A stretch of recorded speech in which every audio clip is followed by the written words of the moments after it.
Hi. So today I'll be discussing this article which is in Maclean's. Maclean's is a very popular Canadian daily. Okay. And this is an opinion piece in Maclean's which says that is the US empire in jeopardy.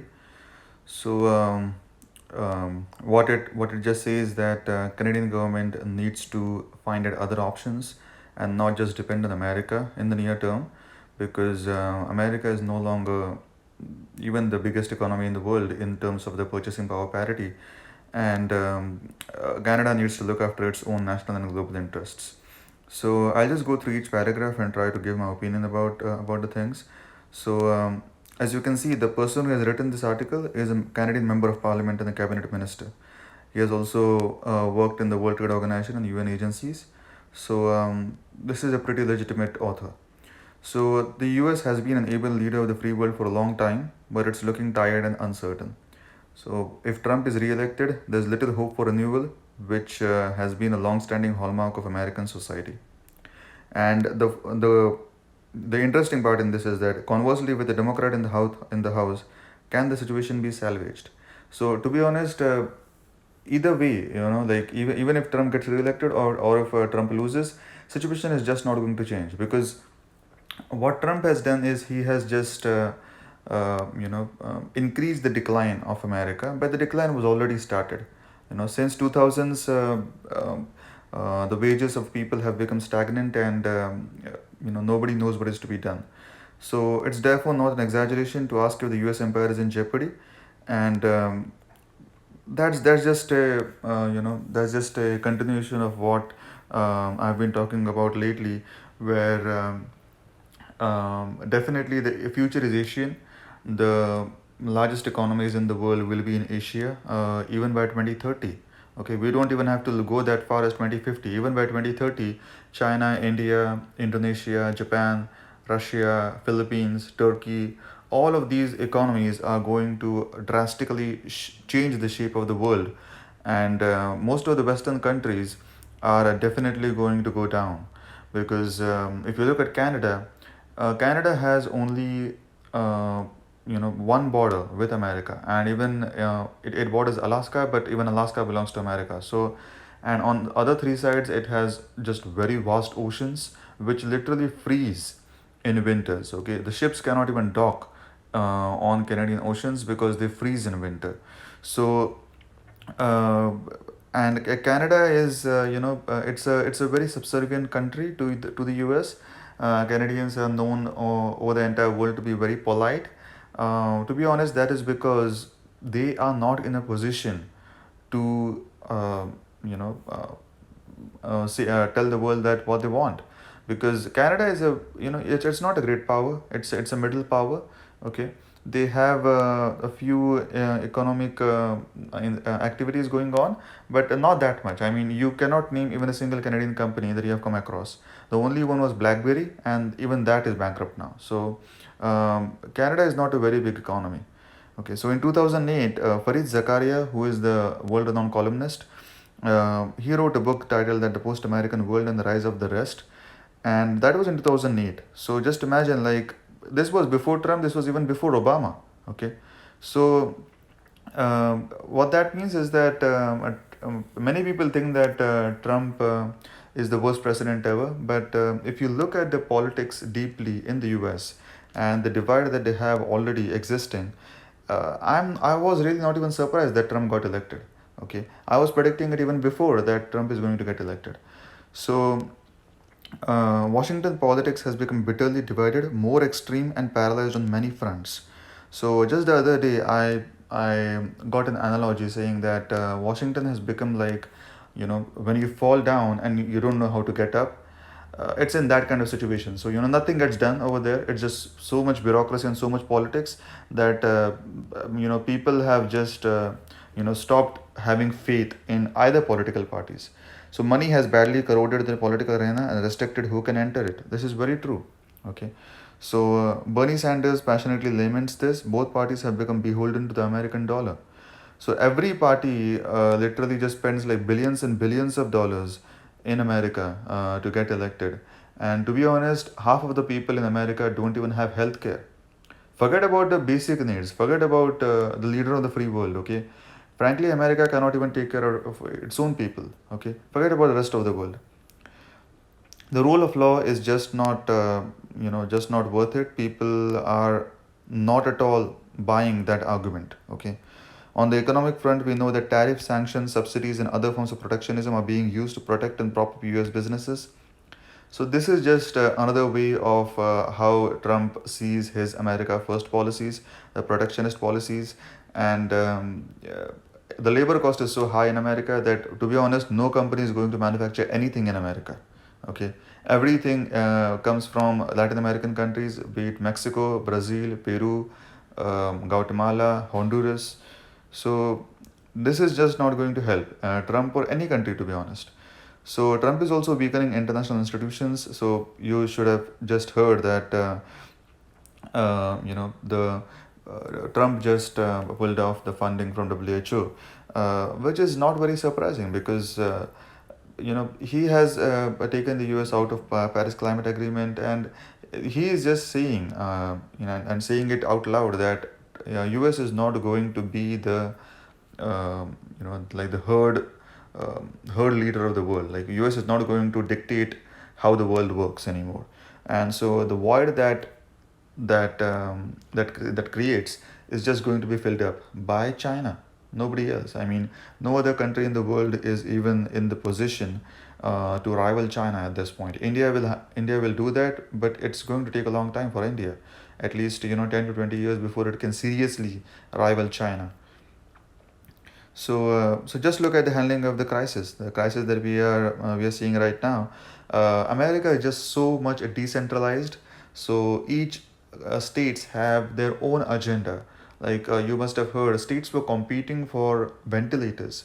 So the New York governor just said that getting ventilators in the U.S. is almost like bidding on eBay. Okay, bidding on eBay is like getting ventilators in America. So every state is literally just telling a price for the ventilator, and that's how states are getting ventilators. That is just so insane. I mean, it's the same country.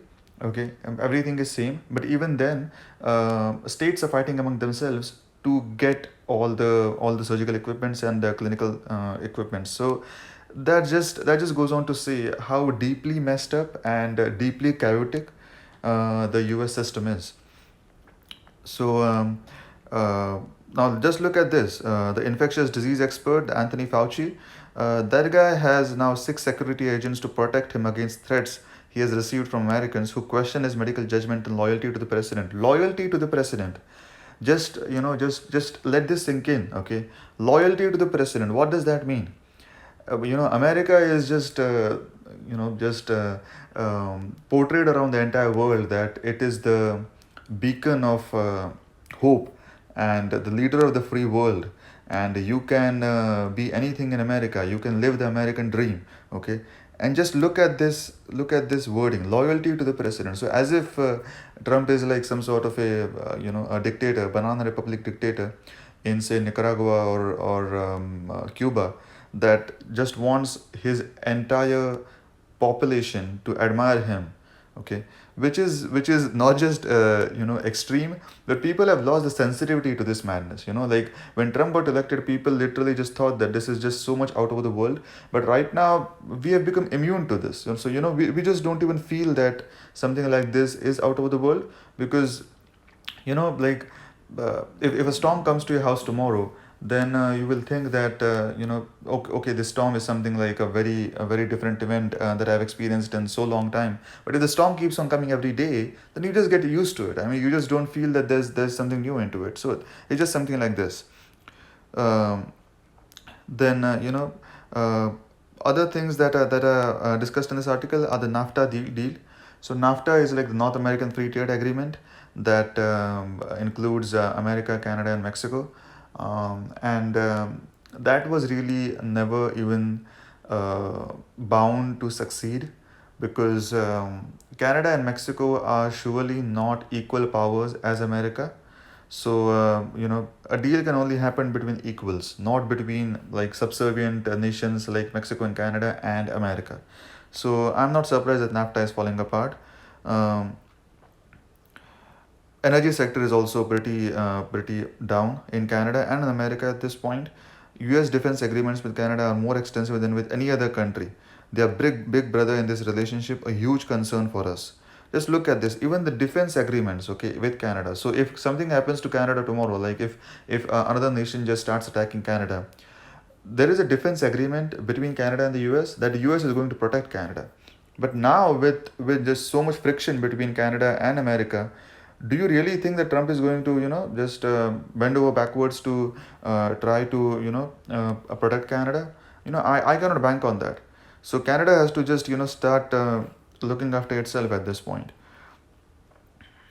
So closer to home, it also means changes to many customs and border enforcement agreements that we currently enjoy with the US.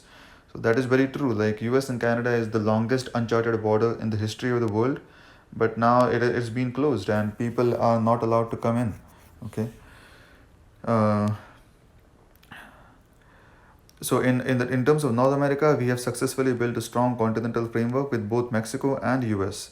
But it's really time that Canada just starts going its own way, because America is no longer a reliable ally. I mean, even people in Europe like Angela Merkel and Emmanuel Macron have said that they cannot depend on the US anymore. Macron literally said that NATO is brain dead. Okay. NATO, which is North Atlantic Treaty Association organization, that is brain dead. These were his exact words. So I'm really not surprised why the Western countries are going down at this point. So America's continued decline will represent a gigantic tectonic shift in the current world order. So surely that is going to prop up the rise of China and India in the near future, and this is just not very surprising to me. Okay, so lastly, I would say Prime Minister Pierre Trudeau, who is the father of the current Prime Minister Justin Trudeau, compared living next to the US like living next to an elephant. No matter how friendly and even tempered is the beast, one is affected by every twitch and grunt. Okay, so I usually compare Canada as a rat that is sitting beside an elephant, and so even if the elephant moves or just makes like a simple move, it is going to crush the rat. Okay, so Canada just cannot bear the kind of uncertainty and the kind of unfriendliness and temperate behavior that is seeing from America, and it's just a matter of time that Canada will have to look at other options, because Canada is a sovereign country. Okay, it cannot just rely on America as if they are going to protect them no matter what, because when the hit comes the shove, uh, America is just going to look after itself. So but the tragedy of Canada is that the geographical location of Canada is just pretty, it works against it and also works for it. So when America was booming, Canada reaped the benefits out of it. Okay, but now that America is going down, that exact thing is working against Canada, because Canada is so far off of the world that there are no neighboring countries.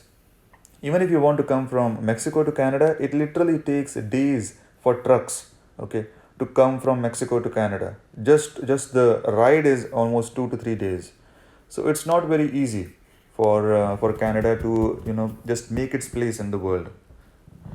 So that's just my opinion about this article, which is a pretty good article, and I encourage you to go and look at Maclean's, which is a very great daily in Canada, and I read it very often. So thank you. Have a good day. Bye bye.